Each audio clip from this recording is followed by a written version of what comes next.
28ویں داستان کہ بادشاہ سوداگر کی لڑکی پر عاشق ہوا اور اہلکاروں کی تدبیر سے وہ لڑکی بادشاہ تک نہ پہنچی اور بادشاہ اس کے فراق میں مر گیا۔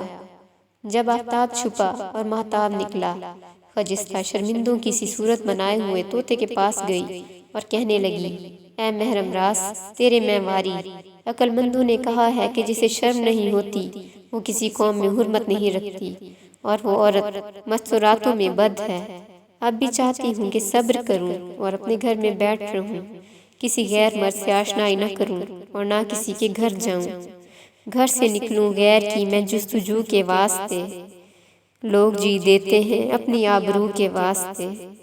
طوطا کہنے لگا، اے خجستہ، حق تو یہی ہے کہ تجھ سی عورت عقل مند اور ہوشیار آج تک نہیں دیکھی ہے، لیکن ڈر یہ ہے کہ اگر صبر کرے گی تو جان تیری بھی اس بادشاہ کی طرح سے نکل جاوے گی۔ خجستہ نے پوچھا کہ اس کی نقل کیوں کر ہے؟